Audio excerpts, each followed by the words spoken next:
స్వర్గశ్రీ నందమూరి తారక రామారావు గారు పార్టీ వ్యవస్థాపకులు అన్నారు. తెలుగుదేశం పుట్టింది తెలుగు శ్రామికుడు చౌటలో నుంచి, కార్మికుడు కనిగిన కండరాల్లో నుంచి, రైతు కూలీల రక్తంలో నుంచి, నిరుపేదల కన్నీటిలో నుంచి, శ్రామికుడి కంటి మంటల్లో నుంచి, అనార్థుల ఆకర్ణలో నుంచి పుట్టింది తెలుగుదేశం అని.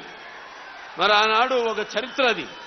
అంతకుముందు మనం చరిత్ర పుటల్లో ఏదో పుస్తకాల్లో చదివాము, ఎవరో చెప్తుంటే విన్నాము.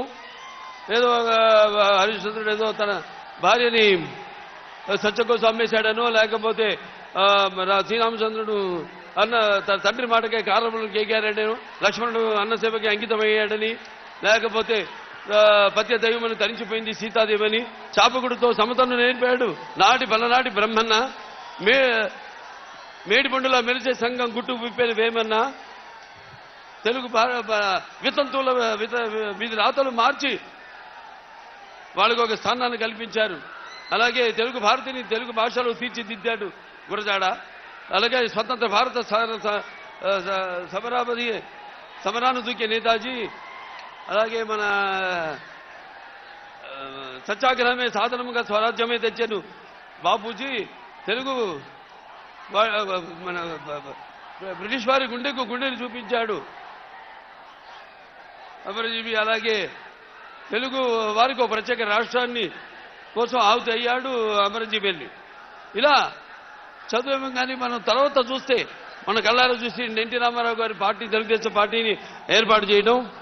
అయితే ఆయన తీసుకొచ్చిన పథకాలు ఎన్నెన్నో విప్లవాత్మకమైన పథకాలు తీసుకొచ్చి రావడం జరిగింది. అలాగే వెనక అంతవరకు ఈ పదవుల్లో లేని, అధికారంలో లేని ఈ బడుగు బలహీన వెనకబడిన తరగతులు, అలాగే తాడిత పీడిత కులాలు, మైనారిటీలందరినీ కూడా చేయూతనిచ్చి తీసుకొచ్చి అధికార పీఠాన్ని మీద కూర్చోబెట్టిన మహానుభావుడు నందమూరి తారక రామారావు గారు.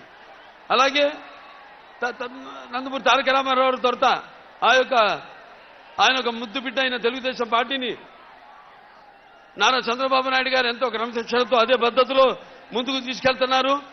తెలుగుదేశం పార్టీకి ఉన్న బలం తెలుగుదేశం కార్యకర్తలు. ప్రపంచంలో ఏ పార్టీకి లేనని కార్యకర్తలు మన తెలుగుదేశం పార్టీకి ఉన్నారు. అటువంటి ఒక నిబద్ధతతో, ఒక అంకుట దీక్షతో, ఒక క్రమశిక్షణతో ఈ యొక్క పార్టీని ముందుకు నడిపిస్తున్నారు. అలాగే ఈ యొక్క రాష్ట్ర అభివృద్ధి కోసం, సంక్షేమం కోసం, అన్ని తరగతుల సంక్షేమం కోసం ఎన్నో అభివృద్ధి కార్యక్రమాలు అటు రామారావు ఉన్నప్పుడు దాంతో చంద్రబాబు నాయుడు గారి నాయకత్వంలో ఎన్నో అభివృద్ధి కార్యక్రమాలని, పథకాలని ప్రవేశపెట్టడం జరిగింది.